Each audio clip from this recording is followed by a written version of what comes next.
Billionaire CEO confronts his barren ex-wife at daycare, then freezes as he sees twin girls who look exactly like him. The moment I walked into that sunlit classroom, the world stopped spinning.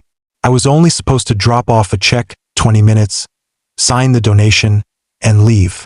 Another corporate obligation checked off my list.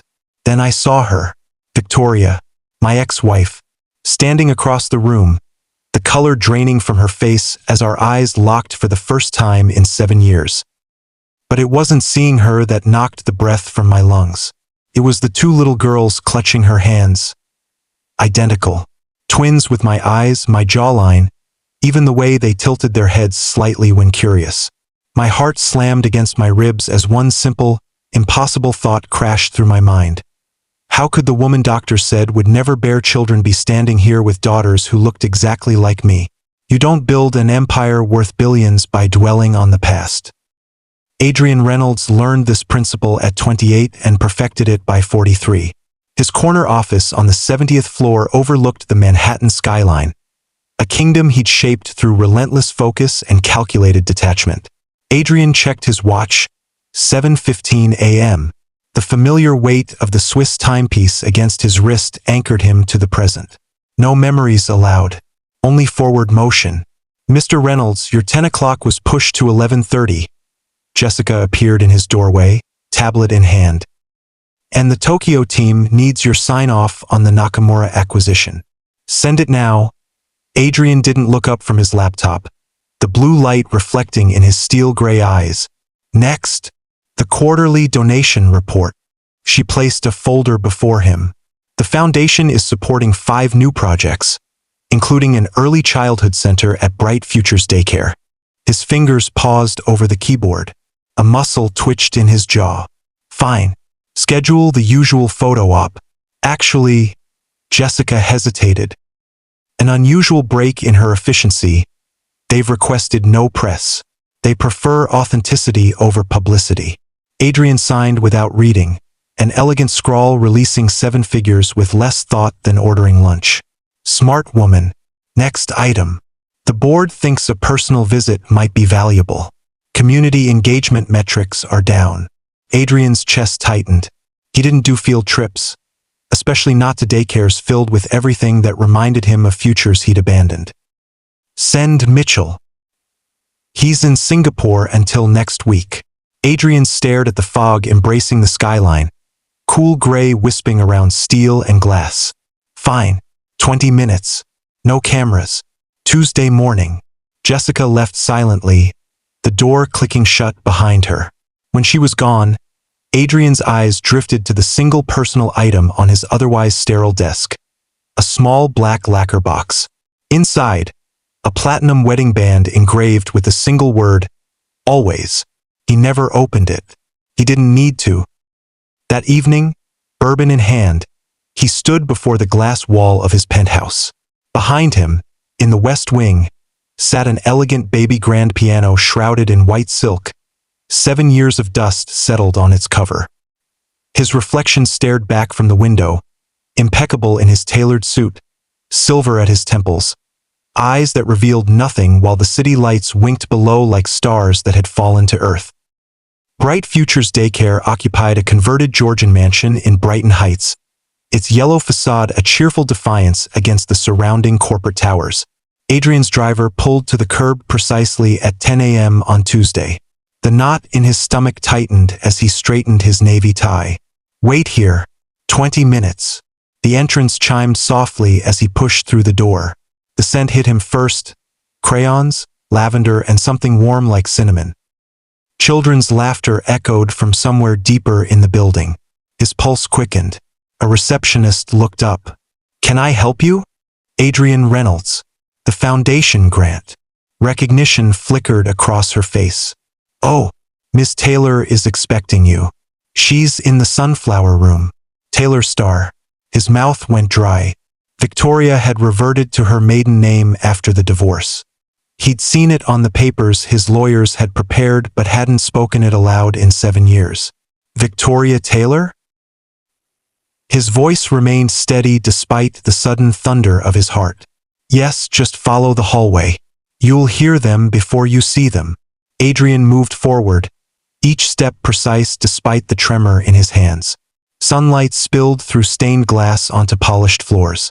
The air grew warmer, filled with voices and a laugh he would recognize anywhere. The sunflower room opened before him. Bright space, large windows, 20 children in a reading circle. And there she was, Victoria, seated in a rocking chair, a picture book open on her lap. The years had only refined her beauty. Laugh lines at her eyes, a new confidence in her posture, the same dark hair now cut to her shoulders. She looked up, sensing his presence, and time collapsed between them. But it was the two little girls sitting closest to her that stole the air from his lungs. Perhaps 6 years old, with heart-shaped faces and eyes exactly like his own. They tilted their heads in perfect unison, a gesture so achingly familiar that Adrian's vision blurred at the edges. Victoria closed the book with careful hands.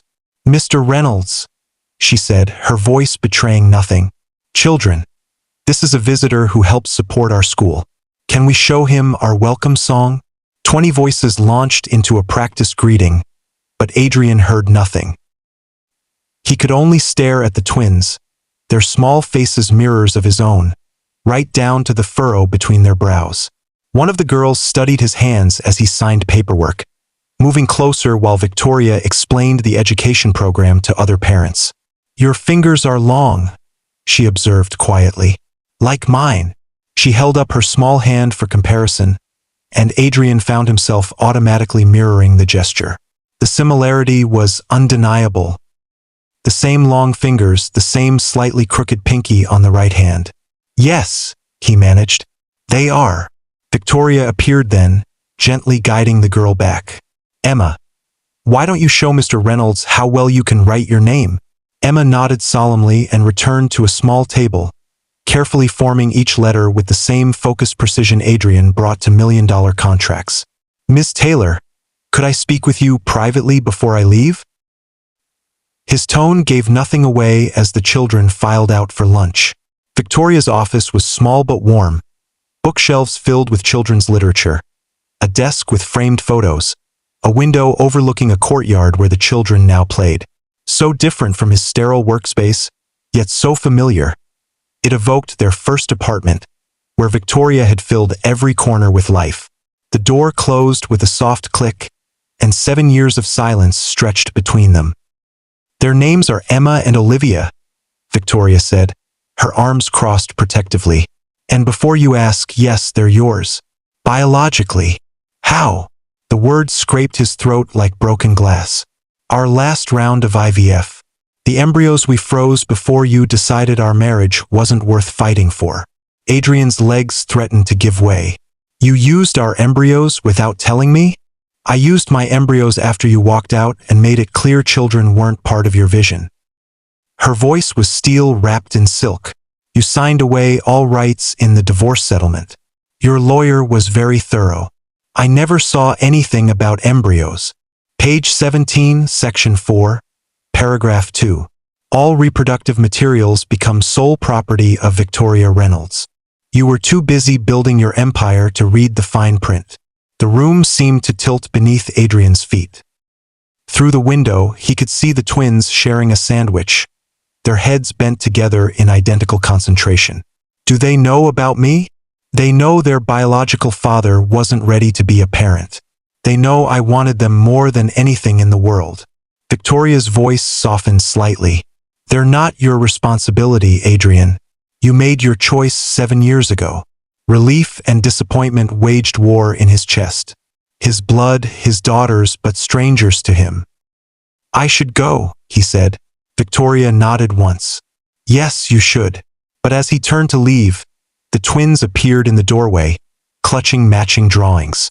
"Mommy, we made these for you," Emma said, then looked up at Adrian. "You're very tall." Despite everything, a laugh escaped him. "I am. Are you Mommy's friend?" asked the other twin, Olivia. Adrian looked at Victoria, who had stepped forward protectively. "I'm an old friend. Do you like dragons?" Olivia asked seriously, offering her drawing. a green dragon breathing orange flames. I do, Adrian said softly, accepting the paper with hands that suddenly trembled. I drew a castle, Emma announced, showing her picture. Dragons need castles. Adrian's throat tightened as he studied the drawing. A gray stone fortress with red flags flying from its towers. A dragon circled overhead, captured mid-flight with surprising skill for a 6-year-old. The twins' identical faces looked up at him expectantly, waiting for his verdict with the same patient intensity he used during board negotiations. 3 nights later, Adrian stood in his penthouse, hand hovering over the shrouded piano. Sleep had evaded him since the visit to Bright Futures. Each time he closed his eyes, he saw the twins' faces and Victoria's guarded expression. The meeting had shaken loose memories he'd spent years burying. Their first meeting at a charity gala. Victoria in emerald green that matched her eyes. Their whirlwind courtship. The wedding, small but perfect. The brownstone they filled with hopes for the future. Then the first pregnancy that ended too soon. The second that never took. The specialists and treatments and hope that faded with each negative test. We have options, Victoria had said, curled against him one night. Surrogacy, adoption, embryo preservation. I need time, he'd answered, already pulling away. Time became distance. Distance became silence. Silence became absence. Until the night he returned to find her gone, leaving nothing but her wedding ring atop the piano with a note. I can't keep waiting for you to come back to me. Adrian pulled out his phone and dialed the number he'd never deleted. His heart pounded as the call connected. It's late, Victoria answered, wariness in every syllable. I know. I'm sorry. Silence stretched between them. Why did you call, Adrian? His fingers brushed the piano's silk cover. They're beautiful. The girls. They are. Victoria, I never stopped thinking about you. The truth he'd buried beneath acquisitions and power plays. I just stopped believing I deserved you. A sharp intake of breath. Adrian, I'm not asking for anything, he said quickly. I just needed you to know I was wrong. About everything. After he hung up, Adrian finally lifted the silk cover from the piano. Dust motes danced in the moonlight as he sat on the bench, placing his hands on keys that felt both foreign and familiar. The first notes were clumsy, painful, but slowly, a melody emerged, their wedding song. By dawn, his fingers were raw, his eyes burning. The sheet music lay before him, pages yellowed with age, his writing in the margins faded but still legible, for Victoria always. The following days blurred into a new routine. Adrian delegated meetings he would have previously considered essential. He found himself distracted during board discussions, sketching twin dragons in the margins of financial reports. On the 5th day after discovering their existence, Adrian sent a carefully worded email to Victoria, requesting permission to see the girls again. The response came hours later. Sunday, Brighton Park, 10 a.m. We'll be by the duck pond. 15 minutes only. This doesn't mean anything yet. Adrian found himself in a children's boutique on Friday afternoon, selecting matching stuffed dragons. One blue, one purple. Jessica nearly dropped her tablet when he asked her to have them gift-wrapped. Is there a company event I've forgotten? She asked cautiously. No, Adrian said, offering no further explanation. The confusion on his assistant's face would have amused him if he weren't so preoccupied with Sunday's meeting. Brighton Park was crowded when Adrian arrived, precisely at 10. He spotted them immediately. Victoria on a bench near the pond, the twins tossing bread to eager ducks. He paused, allowing himself a moment to simply observe them before they noticed him. They moved in synchronized harmony, turning their heads simultaneously when Victoria pointed in his direction. Adrian approached slowly, gift bag in hand, suddenly unsure of what to say to the 6-year-olds who shared his DNA but knew nothing of him. You came, Emma observed as he reached them. I did, Adrian replied, painfully aware of Victoria's watchful gaze. Did you bring dragons? Olivia asked, eyeing the gift bag. A surprised laugh escaped him. How did you know? We asked Mom if you might bring dragons since you liked ours. Emma shrugged as if this were perfectly logical. I'm Emma. That's Olivia. She can't whistle, but I can. Emma demonstrated immediately, a slightly wobbly but recognizable tune. Impressive, Adrian said, genuinely meaning it. I couldn't whistle until I was 9. Did your dad teach you? Olivia asked innocently. Adrian felt Victoria tense beside him. No, I taught myself. He offered the gift bag, which the twins accepted with unexpected decorum. Their delight at the stuffed dragons was instant and unrestrained. Emma claimed the blue one, Olivia the purple. Sapphire, Emma announced, holding up her dragon. Violet, Olivia countered. They're sisters. Victoria checked her watch. Girls, why don't you name your dragons while I talk to Mr. Reynolds for a minute? The twins retreated a short distance, heads bent together in serious consultation about their new treasures. This doesn't mean you can just walk into their lives, Victoria said quietly. They've never had a father figure. I won't let them get attached to you only to have you disappear when work becomes more important again. I understand, Adrian said, watching as Olivia demonstrated how her dragon could fly. I'm not asking to disrupt their lives, but I'd like to know them, if you'll allow it. Why now? Victoria searched his face. Is this guilt? Curiosity? Some midlife crisis? I don't know, he admitted.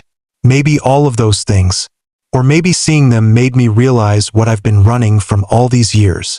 Victoria looked away, her profile silhouetted against the pond's glittering surface. They have your smile. Both of them. It was the first thing I noticed when they were born. Before Adrian could respond, the twins returned, dragons clutched firmly in their arms, sunlight catching in their identical dark braids as they skipped across the grass. Over the following weeks, Adrian's visits became more frequent. First at the park, then at a children's museum, eventually at a casual restaurant near Victoria's apartment. With each meeting, the twins' excitement at seeing him grew, while Victoria's guard lowered, not enough to suggest forgiveness, but enough to permit these carefully supervised interactions. Your castle needs a moat, Adrian suggested one Saturday afternoon, kneeling beside a sandbox creation the twins had spent an hour perfecting. With alligators?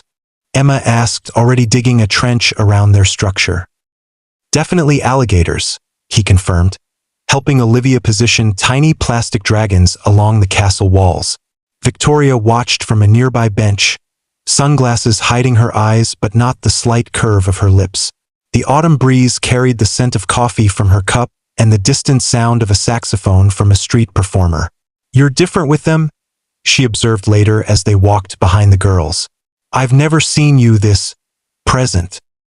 Adrian watched his daughter skip ahead, their matching backpacks bouncing with each step. I'm trying to be better than I was. Their careful equilibrium faced its first real test 3 weeks later. Adrian was reviewing quarterly projections when his phone lit up with Victoria's name, the first time she'd initiated contact since he'd discovered the twins. Adrian, I need you to cover for me at pickup today. Her voice was tight, professional. I've been called into a parent meeting that can't wait. Can you get the girls at 3? The request hung between them, a test disguised as a simple favor. Adrian checked his calendar. Board meeting at 2:30, Tokyo investors at 4 o'clock. Of course, I'll be there. Their teacher knows to expect you.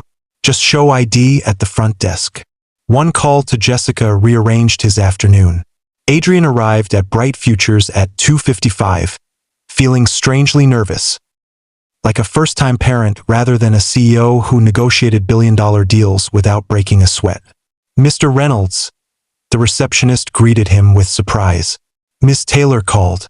The girls are finishing up art class. The twins' faces lit up when they spotted him waiting in the hallway. They ran toward him, art portfolios clutched in their small hands, identical in everything except the colors they'd chosen for their projects. Dad! Emma called, then stopped abruptly, eyes widening at her own slip. The word hung in the air between them, fragile and unexpected. Adrian's heart hammered against his ribs. Did you bring Sapphire and Violet?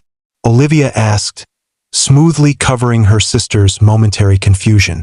Not today, Adrian managed, his voice steadier than he felt.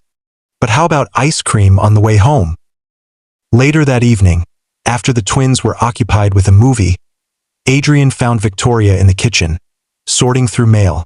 They had a good afternoon, he said, leaning against the counter. Emma showed me her science project. Olivia wrote a new story about dragons. Victoria nodded, not looking up. Thank you for stepping in. Victoria. Adrian waited until she met his eyes. Emma called me Dad today. It just slipped out. Victoria set down the envelope opener, her knuckles white. What did you say? Nothing. Olivia changed the subject. He studied Victoria's face, searching for clues to her reaction. I didn't want to make a big deal of it without talking to you first. They've been asking questions, she admitted.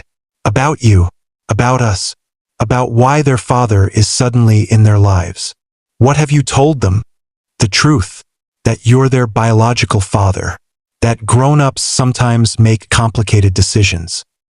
Victoria pushed a strand of hair behind her ear, a nervous gesture he remembered from years before. I told them they could call you whatever feels right to them. Adrian nodded, processing this unexpected development. And what feels right to you, Victoria? She looked at him then, really looked at him, for the first time since he'd walked back into her life. I don't know yet, but watching you with them, it's not what I expected. Before he could respond, tiny footsteps padded into the kitchen. Mom, Olivia yawned, rubbing her eyes. The movie's over. Adrian and Victoria exchanged a glance. Conversation paused but not forgotten. Time for bed, sweetheart, Victoria said, extending her hand. Olivia looked between them, then directly at Adrian. Will you be here tomorrow? The question carried weight beyond her 6 years. Adrian crouched to meet her eye level. I have work in the morning, he said honestly. But I'll come for dinner if that's okay with your mom. Olivia nodded, satisfied, then reached for Victoria's hand. As they left the kitchen, Adrian caught Victoria's backward glance. Cautious but no longer cold. A bigger challenge emerged 2 days later. Adrian was in the middle of a crucial call with European investors when Jessica appeared at his office door, her usual composure shaken. Miss Taylor is on line 1, she said. She says it's about Olivia. She sounds upset. Adrian ended his call mid-sentence. Victoria? What's happened? Olivia's sick. Victoria's voice was tight with controlled panic. High fever, labored breathing. The school nurse sent her to the emergency room. I'm on my way there now. Which hospital? Mount Sinai Children's. Adrian, she's asking for you. I'm coming now. Adrian moved with mechanical efficiency, canceling meetings, instructing Jessica to reschedule the entire week, grabbing his coat. The drive to the hospital took 20 minutes that felt like 20 years. The pediatric emergency department buzzed with controlled chaos. Adrian spotted Victoria immediately, standing at a nurse's station, her face pale, hands gesturing urgently. Her twin is fine, no symptoms, she was saying as he approached. The fever came on suddenly this morning. Victoria. Adrian touched her elbow gently. She turned, relief flooding her features. You came. Of course I came. Where is she? Curtain 3. They're running tests. Emma's with my mother. Olivia looked impossibly small in the hospital bed, dark hair damp against her forehead, breathing rapid and shallow. Her eyes lit up briefly when she saw Adrian, then fluttered closed with exhaustion. Hey, dragon girl, he said softly, taking her small hand. Not feeling so good today, huh? Hurts, Olivia whispered. To breathe. A doctor entered, young, competent, clipboard in hand. Miss Taylor? We've got the preliminary results. It's pneumonia and it's progressed significantly. Her oxygen levels are concerning. We need to admit her immediately. Victoria swayed slightly. Adrian's hand found the small of her back, steadying her. What's the treatment? He asked. For antibiotics, Supplemental oxygen, careful monitoring. The doctor eyed him. And you are her father, Adrian said without hesitation. The doctor nodded. We'll be moving her to pediatric intensive care shortly. One parent can accompany her during the transfer. Victoria looked at Adrian. Can you call my mother? Update her on what's happening? I don't want to frighten Emma. Of course. The next 72 hours blurred together. Adrian and Victoria established an unspoken rhythm. One with Olivia at all times, trading places only to grab coffee or make necessary calls. Adrian worked remotely from a corner of the hospital room, his laptop balanced on his knees, taking meetings via phone while watching Olivia's oxygen monitors with hawk-like intensity. Victoria finally succumbed to exhaustion on the third night, curled uncomfortably in a vinyl chair beside Olivia's bed. Adrian covered her with his suit jacket, then resumed his vigil. Mr. Reynolds? A nurse appeared at the door. The pulmonologist we called in from Johns Hopkins has arrived. Adrian glanced at Victoria, still sleeping. Thank you. I'll speak with them. The specialist, a woman in her 50s with kind eyes and no-nonsense demeanor, reviewed Olivia's charts thoroughly. I'd like to try a different antibiotic combination, she said. And there's a new nebulizer treatment showing promising results in cases like hers. Is it experimental? Adrian asked. FDA approved, but not standard protocol yet. Insurance companies are still catching up. Cost is not a consideration, Adrian said firmly. Whatever she needs. The doctor nodded. I'll order it immediately. By dawn, Olivia's fever had broken. By afternoon, her oxygen levels had improved enough to remove the supplemental support. By evening, she was sitting up, weakly playing with Violet the dragon, while Emma read her stories during a supervised visit. Victoria found Adrian in the hospital cafeteria, staring into a cup of coffee that had long gone cold. You got that specialist here, she said, sliding into the chair across from him. It wasn't a question. And authorized treatments that would have taken days to get approved through insurance. Adrian looked up, exhaustion evident in the shadows beneath his eyes. I made some calls. You haven't left the hospital in 3 days. Neither have you. Victoria studied him, her gaze penetrating. The old Adrian would have sent his assistant with flowers and a get-well card. The old Adrian was a fool. A small smile touched her lips. Yes, he was. Adrian met her eyes. She's going to be okay. Because of you. Victoria reached across the table, her fingers brushing his. Thank you. It wasn't forgiveness, not yet. But as Victoria's hand rested briefly on his, Adrian recognized it for what it was. The first crack in the wall between them. Olivia was discharged 4 days later with strict instructions for follow-up care and rest. Adrian had already arranged for the best pediatric pulmonologist in the city to make house calls, a fact that made Victoria roll her eyes but accept with grudging appreciation. I've been thinking, Victoria said that evening, after both girls had fallen asleep in Olivia's room, Emma refusing to leave her twin's side, about practical matters. Adrian waited, sensing the importance of whatever she was about to say. My apartment is too small for this arrangement to continue indefinitely. You coming over for dinners, reading bedtime stories, helping with homework. She took a deep breath. The girls are clearly attached to you now. They need stability, a consistent presence. What are you suggesting? I think we should consider a more permanent arrangement. For their sake.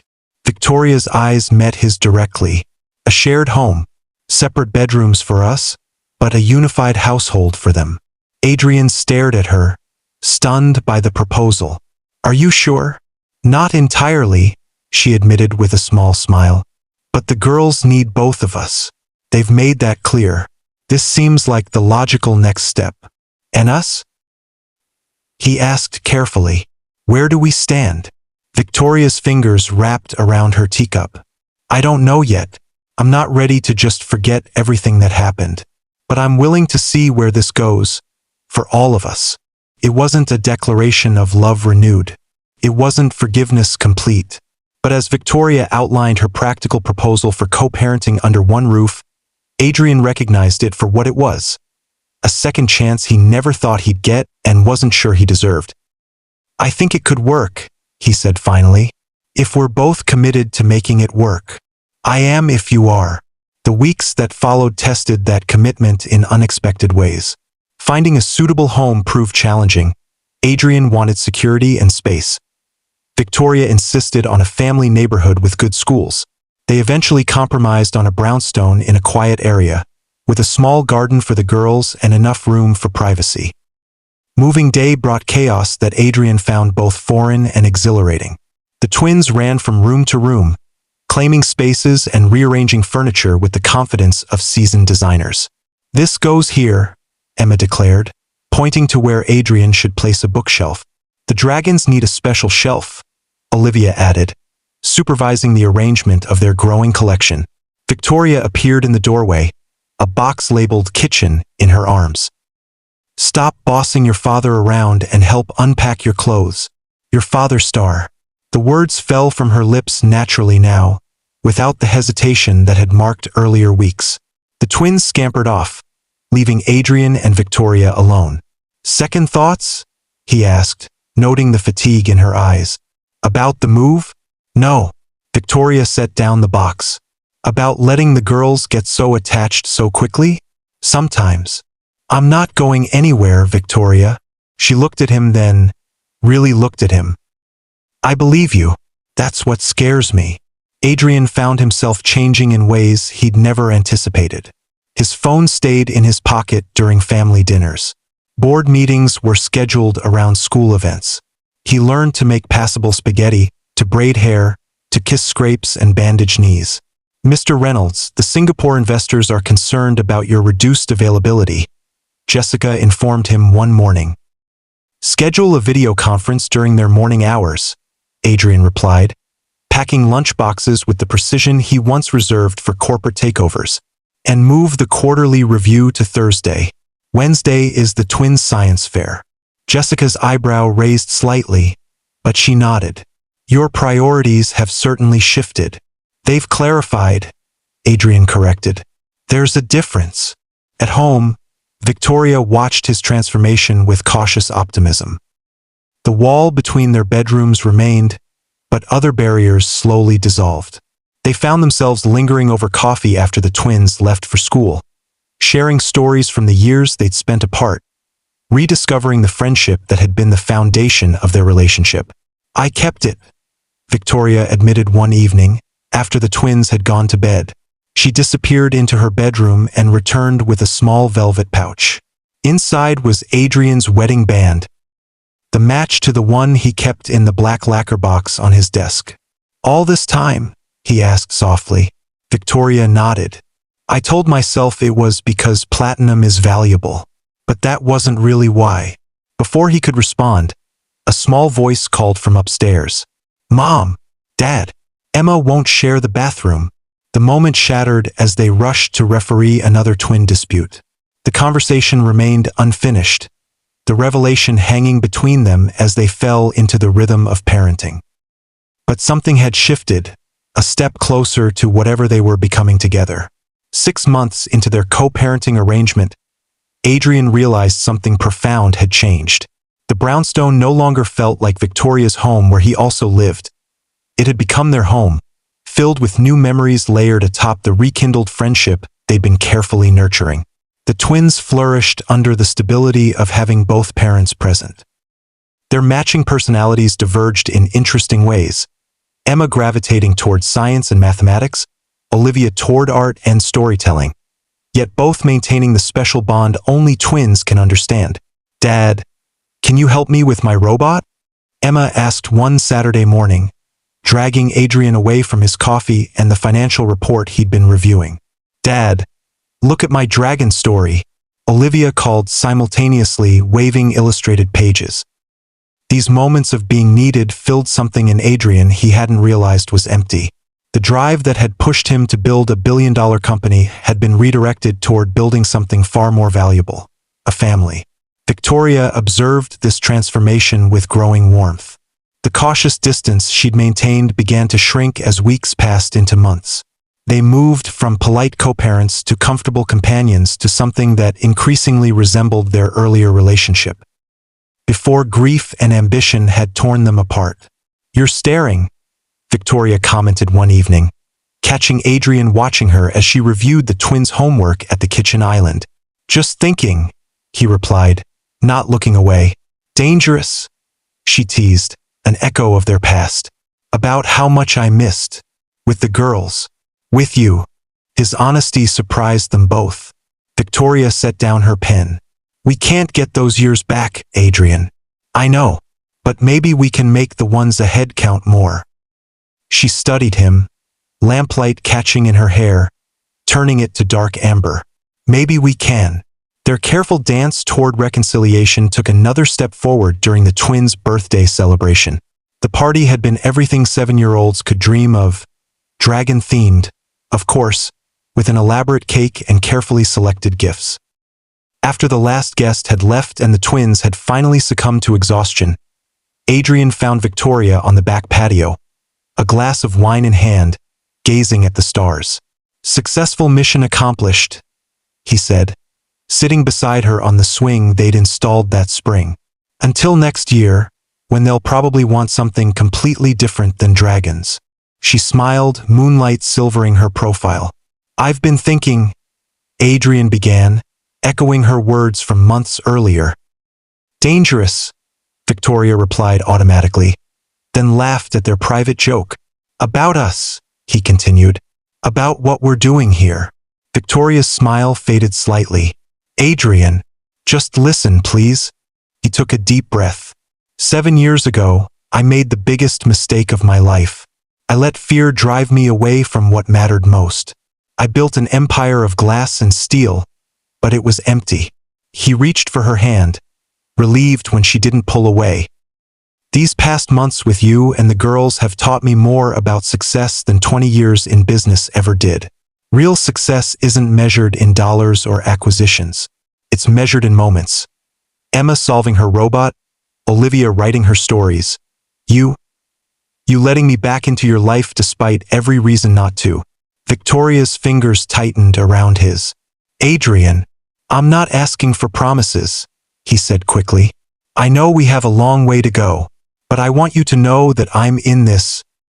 All of it, for as long as you'll have me. Not just for the twins, though they're miraculous. For you. For us." Victoria was quiet for a long moment, stars reflecting in her eyes. "I was so angry at you," she finally said. "For years. When the embryo transfer worked, when I found out it was twins, when they were born looking so much like you. Part of me wanted to call you, and part of me wanted to prove I could do it all without you." She took a shaky breath. "And I did. I built a life for us. But seeing you with them now, watching you become the father I always knew you could be, it's healing something I thought was permanently broken." Adrian felt his own eyes burn. "I don't deserve a second chance." "Maybe not," Victoria agreed softly. "But they deserve 2 parents who love them. And maybe we deserve to see if we can find our way back to what we had before everything fell apart." It wasn't a declaration of love renewed. It wasn't a promise of forever. But as Victoria leaned toward him, her lips meeting his for the first time in 7 years, Adrian recognized it for what it was. A new beginning, hard-earned and fragile, but real. 1 year later, Adrian stood in the backyard of their brownstone, watching as the twins chased each other through the sprinkler, their laughter carrying on the summer breeze. The adoption papers making him their legal father, a formality but an important one, had arrived that morning. They'd celebrated with ice cream for breakfast, a rule-breaking tradition Victoria had started on special occasions. Inside, he could hear Victoria on a call with Bright Futures, where she now served as educational director. Her voice drifted through the open window, professional but warm, discussing curriculum and funding with passionate expertise. Adrian fingered the small velvet box in his pocket. Not the original ring that represented a past they had both acknowledged and moved beyond. This was something new, chosen with care to symbolize their journey. "Dad, watch this," Emma called, performing an elaborate cartwheel through the water. Not bad, he called back. But check out Olivia's backbend. Olivia beamed at the recognition, water droplets catching sunlight in her dark hair. Adrian breathed in the scent of freshly cut grass and chlorine, savoring the ordinary moment with extraordinary gratitude. The man he'd been 7 years ago would never have imagined this life, would have seen it as a distraction from real success. Now, he understood it was the only success that truly mattered. Victoria appeared in the doorway, shading her eyes against the sun. If you three are finished turning our yard into a water park, lunch is ready. 5 more minutes? The twins pleaded in perfect unison. 3, Victoria compromised with a smile. Then dry off completely before coming inside. As the twins resumed their water play, she joined Adrian on the patio bench. Bright Futures just received that grant we applied for. We can expand the scholarship program this fall. That's wonderful, he said, genuinely meaning it. She leaned against him comfortably, their shoulders touching. The girls want to go camping next weekend.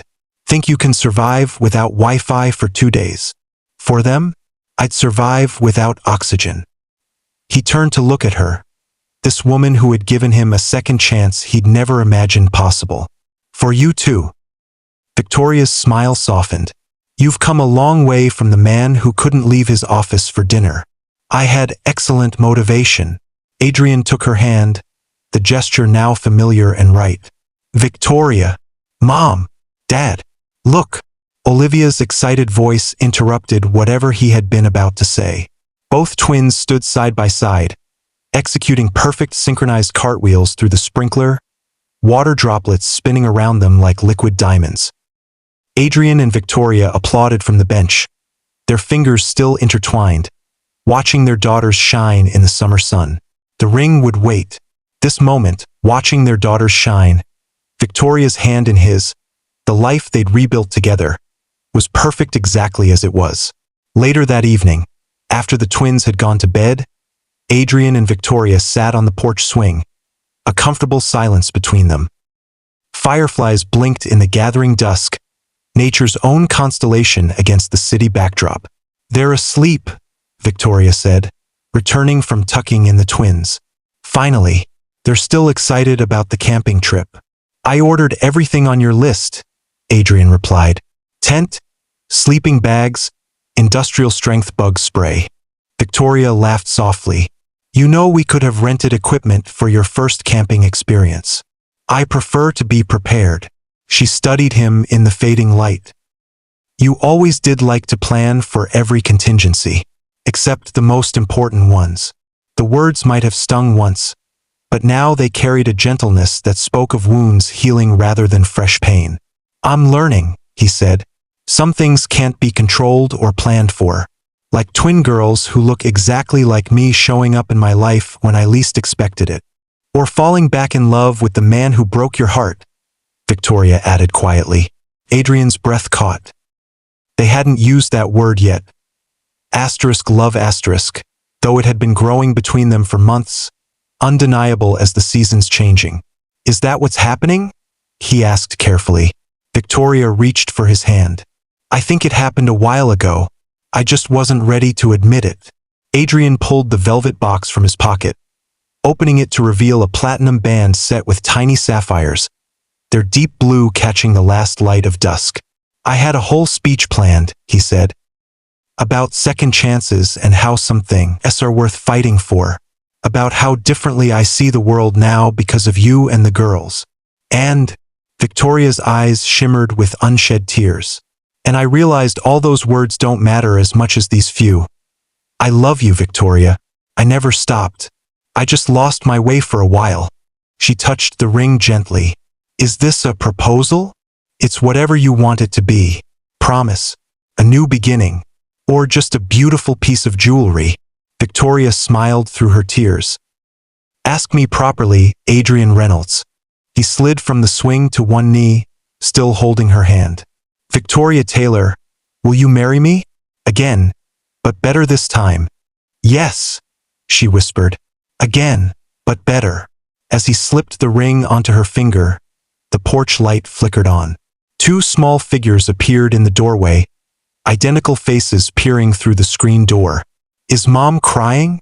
Emma asked, concerned. "Happy tears," Victoria assured her. "Did you ask her?" Olivia demanded, looking at Adrian. "Did she say yes?" Adrian exchanged a glance with Victoria. "You knew." Emma rolled her eyes with the dramatic flair of a 7-year-old. "Dad, you've been carrying that box around for weeks. We found it when we were looking for candy in your jacket. And we helped pick the blue stones," Olivia added proudly. "The jeweler said they match our eyes." Victoria laughed, the sound carrying across the yard like music. "Were there any secrets in this house I didn't know about?" "Just one," Adrian said, pulling her to her feet and into his arms. "I've been taking piano lessons again. I wanted to play at our wedding." "Is that why you've been disappearing on Thursday afternoons?" Victoria asked. "Busted," he admitted. "So we'll be a real family now?" Emma asked, practical as always. Adrian looked at the three faces watching him, his daughters, his future wife, and felt a completeness he'd never known in all his years of empire building. "We already are," he said. "We have been all along. The greatest fortunes aren't measured in billions, but in the precious second chances we're given to correct our mistakes." If you've been touched by this story of redemption and family, please subscribe and share it with someone who needs to hear that it's never too late to find your way home to what truly matters. As Adrian held his family close on that summer evening, he knew with absolute certainty that he was the richest man alive. Not because of the empire he'd built, but because of the love he'd nearly lost and somehow, miraculously, found his way back to. Some things, once broken, can be rebuilt stronger than before. All it takes is the courage to try again, and the wisdom to recognize what truly matters.